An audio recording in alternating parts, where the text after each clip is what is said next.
في طاعة النبي صلى الله عليه وسلم واتباع خلفائه رضي الله عنهم أجمعين. أخرج البخاري عن أبي هريرة رضي الله عنه قال رسول الله صلى الله عليه وسلم من أطاعني فقد أطاع الله ومن عصاني فقد عصى الله ومن أطاع أميري فقد أطاعني ومن عصى أميري فقد عصاني. وأخرج البخاري أيضا عن أبي هريرة رضي الله عنه قال مرفوعا كل أمتي يدخلون الجنة إلا من أبى قيل ومن أبى قال من أطاعني دخل الجنة ومن عصاني فقد أبى كذا في الجميع.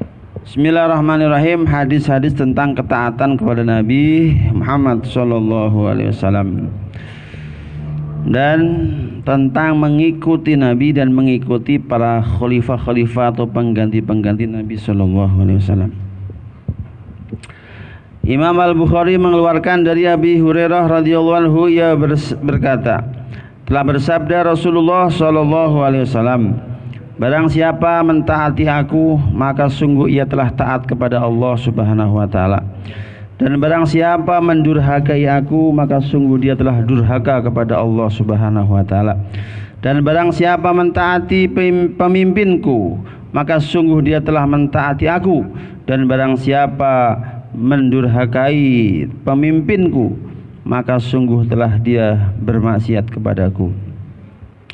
Imam Bukhari juga mengeluarkan dari Abi Hurairah radhiyallahu anhu secara marfu, bahasanya seluruh umatku akan memasuki surga kecuali orang yang enggan.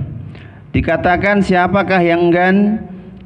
Rasul menjawab, barang siapa taat kepadaku maka dia pasti akan masuk surga, dan barang siapa bermaksiat kepadaku maka sungguh dia adalah orang yang enggan untuk masuk surga. Demikian dalam kitab Al-Jami'. Imam Bukhari juga mengeluarkan dari Jabir radhiyallahu anhu, ia berkata, telah datang malaikat kepada Nabi sallallahu alaihi wasallam sedangkan Nabi saat itu sedang tidur. Maka sebagian malaikat berkata, ia sedang tidur. Yang lain berkata, matanya tertidur tapi hatinya terjaga.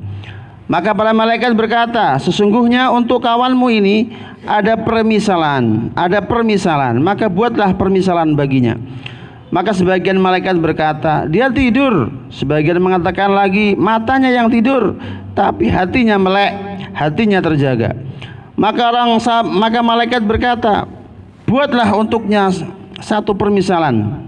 Permisalan Muhammad atau laki-laki ini seperti seorang laki-laki yang membangun sebuah rumah dan menjadikan di dalamnya jamuan-jamuan makan. Dan ia mengutus seorang pengundang, maka barang siapa mengikuti undangannya, maka ia akan masuk rumah itu dan dia akan menikmati hidangan-hidangan di dalamnya. Dan barang siapa tidak mau mengikuti pengundang, maka dia tidak mau masuk ke rumah itu dan dia tidak akan memakan jamuan-jamuannya. Maka para malaikat berkata, tafsirkanlah permisalan itu agar ia faham. Tafsirkanlah permisalan itu sehingga ia Muhammad yang sedang tidur paham. Maka mereka mengatakan, sebagian mereka tidur, gimana mau paham? Sebagian mengatakan matanya tertidur tetapi hatinya terjaga. Maka malaikat berkata, rumah itu adalah surga yang dai-nya atau pengundangnya adalah Muhammad. Barang siapa taat kepada Muhammad, sungguh dia taat kepada Allah. Dan barang siapa bermaksiat kepada Muhammad, sungguh dia telah bermaksiat kepada Allah Subhanahu wa taala. Muhammad adalah pembeda di antara manusia, pembeda antara hak dan batil. Imam Darimi mengeluarkan dari Rabi Al-Jurasi dengan makna yang sama dalam kitab Mishkat. Imam Bukhari Muslim juga mengeluarkan dari Abi Musa radhiyallahu anhu, ia berkata, bersabda Rasulullah sallallahu alaihi wasallam, sesungguhnya permisalanku dan apa yang telah Allah utus aku dengannya adalah seperti seorang laki-laki yang mendatangi sebuah kaum. Kemudian laki-laki itu berkata, wahai orang-orang, sesungguhnya aku melihat ada tentara, pasukan dengan mata kepalaku sendiri yang akan menghancurkan kalian, maksudnya. Dan aku adalah seorang pemberi peringatan. maka yang ikut peringatanku maka dia akan selamat. Maka sebagian dari mereka pun mentaati, mengikuti ajakan orang itu, sehingga ia pun bersiap-siap, kemudian ia pun pergi, kemudian selamat. Ia mengungsi, kemudian ia selamat. Sebagian lagi mendustakannya, ia tidak mau pergi dari kampungnya, dia tetap tinggal di kampungnya, gak mau keluar. Kemudian di pagi hari datanglah pemberontak atau pasukan itu, kemudian pasukan itu menghancurkannya dan melenyapkannya sampai seakar-akarnya. Begitulah perumpamaan orang yang taat kepadaku, kemudian ia mengikuti apa yang aku datang dengannya, dan permisalan orang yang bermaksiat kepadaku dan mendustakan apa yang aku datang dengannya dari kebenaran. Imam Tirmizi mengeluarkan dari Abdullah bin Umar radhiyallahu anhu, ia berkata, bersabda Rasulullah sallallahu alaihi wasallam, sungguh akan datang atas umatku ini sebagaimana perkara yang datang kepada Bani Israel, persis sebagaimana satu sandal menapaki sandal yang lain. Sehingga apabila di kalangan di antara mereka Bani Israel ada orang yang menzinahi ibunya secara terang-terangan, maka sungguh pasti dari umatku ini akan ada orang yang berbuat demikian itu juga.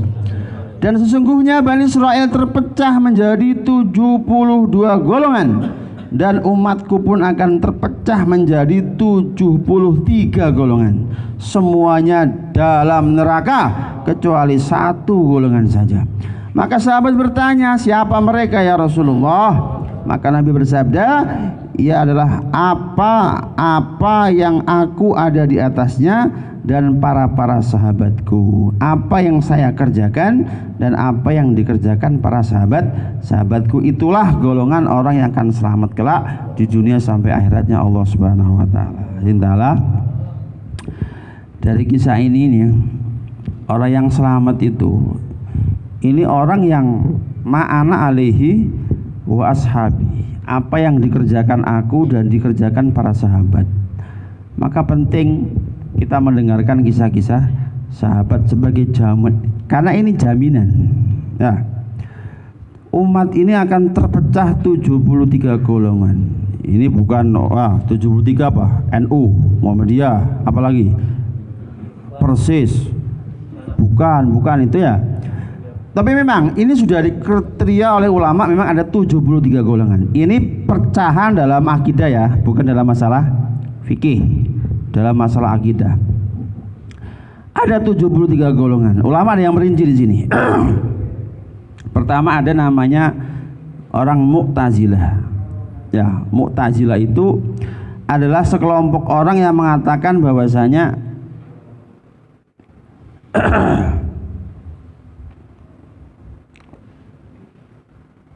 orang Mu'tazilah ini orang yang mengatakan bahwasanya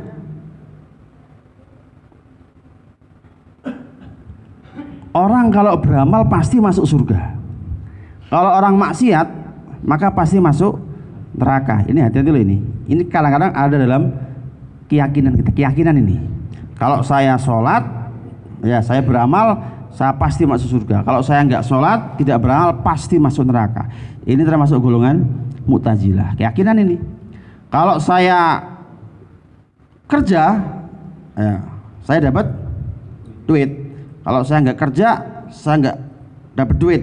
Kalau cuma omongan, nggak masuk dalam keyakinan, itu kebanyakan kita seperti itu. Cuma kalau masuk dalam keyakinan, itu masuk dalam kategori orang Mu'tazilah. Kata Nabi, ini orang finnar.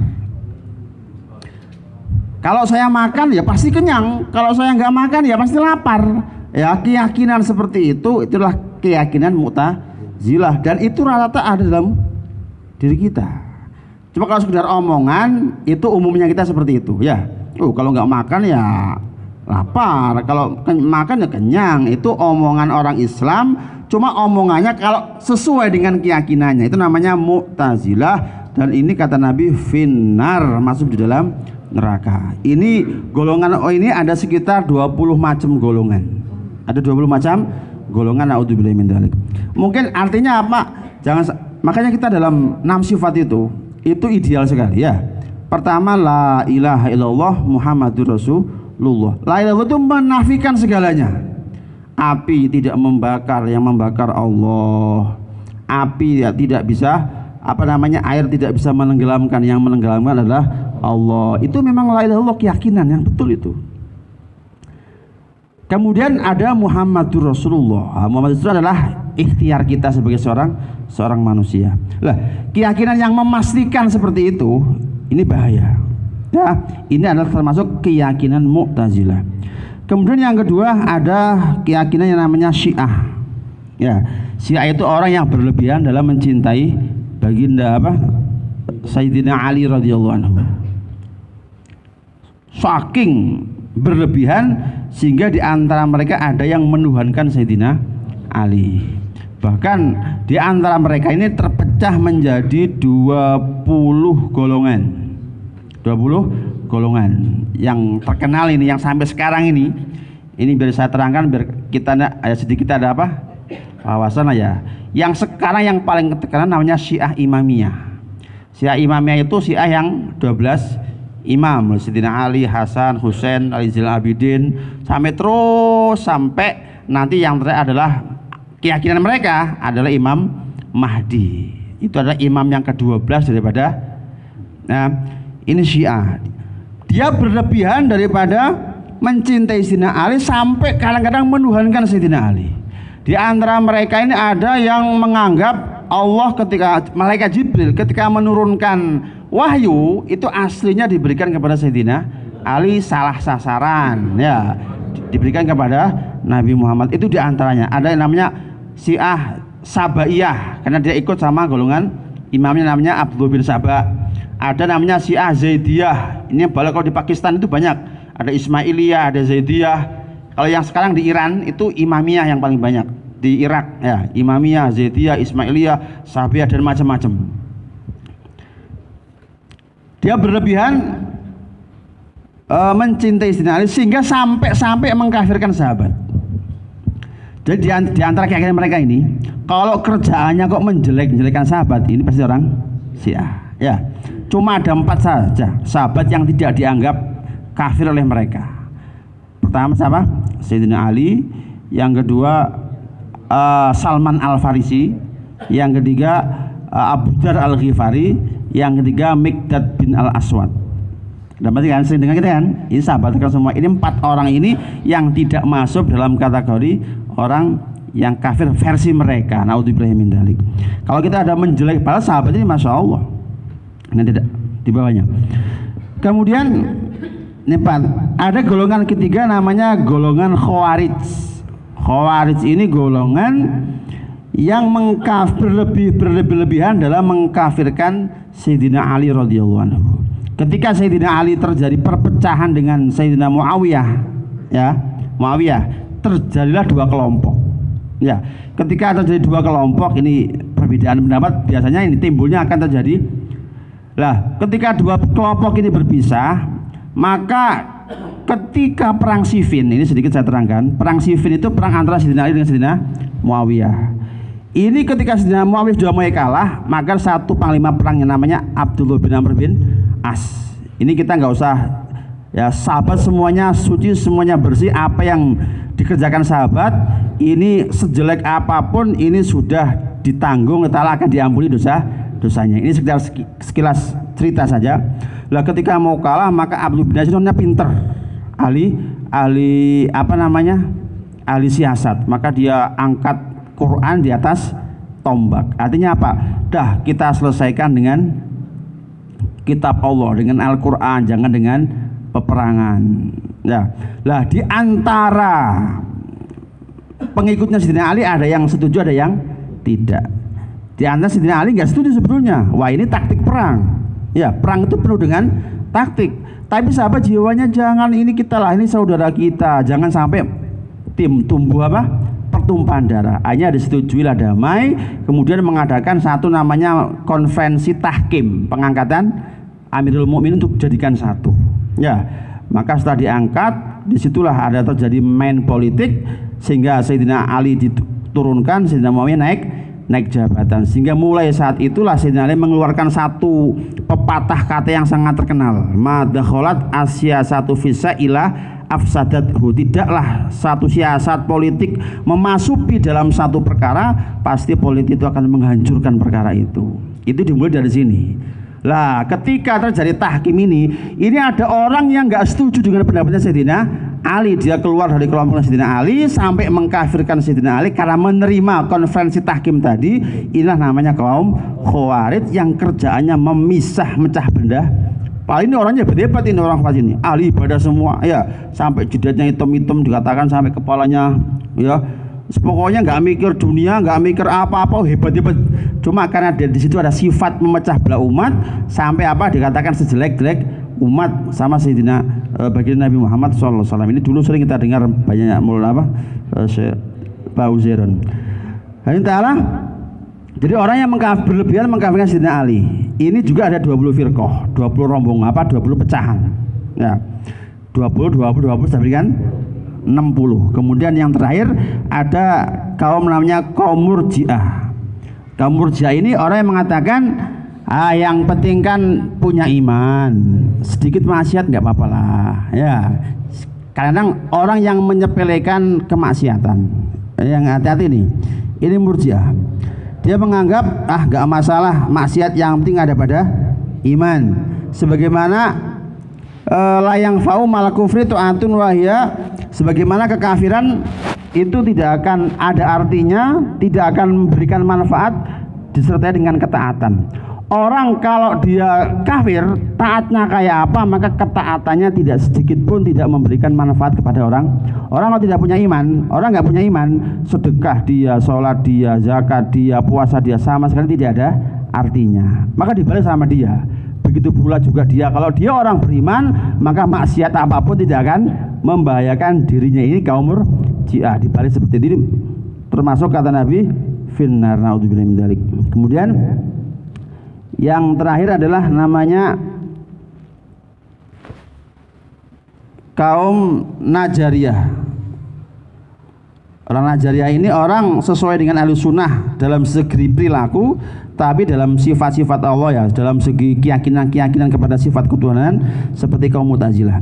Kemudian ada kaum yang namanya Musbihah. Musbihah itu adalah orang yang menyerupakan Allah dengan makhluk dalam segi jisim. Ya, Allah punya mata sebagaimana makhluk. Allah seperti Allah bertempat. Allah bertempat. Ini namanya musbihah. Seperti sering kita dengar kan, Allah di mana? Allah di langit, menempat di atas, bersemayam di atas arsy. Ini sekarang lagi tenar sekali itu kan. Itu termasuk pemahaman musbihah. Dia menyerupakan Allah dengan makhluk. Ya, Allah bertempat sebagaimana manusia. Ya. Naudzubillahi min dzalik. Itu termasuk musbihah atau jasmiyah, atau dia orang yang menjisimkan Allah sebagaimana makhluk. Ini termasuk golongan umat yang jauh daripada ahli sunnah wal jamaah. Sebab itu kata Nabi, yang selama satu ma'ana alaihi washabi, siapapun orangnya, siapapun apapun golongannya, apapun negaranya, labelnya apa saja, kalau dia ikut sama Nabi, ikut contoh bagian Nabi, perilaku sahabat, itulah yang dikatakan selamat oleh baginda Nabi Muhammad SAW. Maka penting sekali agenda kita itu setiap hari bagaimana kita baca hayatus sahabah.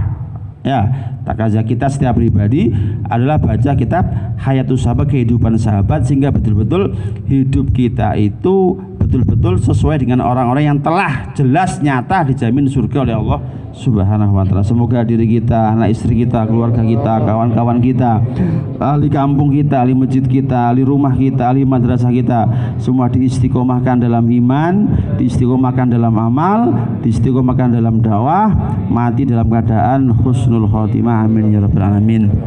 Assalamualaikum warahmatullahi wabarakatuh. Kulli sahabat Rasulillah yajma'in ya hayyu ya qayyum ya dzal jalali wal ikram. Ighfir lana dhunubana wa liwalidayna warhamna warhamhuma kama rabbayana صغارا ولجميع المسلمين والمسلمات والمؤمنين والمؤمنات الأحياء منهم والأموات. اللهم اهدنا يا الله واهدنا جميعا واجعلنا سببا لمن اهتدى. اللهم اهدنا واهد الناس جميعا واجعلنا سببا لمن اهتدى. اللهم إنا نسألك الهدى والتقى والعفاف والغنى. ربنا لا تزغ قلوبنا بعد إذ هديتنا وهب لنا من لدنك رحمة إنك إنك أنت الوهاب ربنا آتنا في الدنيا حسنة وفي الآخرة حسنة وقنا عذاب النار وصلى الله على سيدنا محمد النبي الأمي وعلى آله وصحبه وبارك وسلم والحمد لله رب العالمين.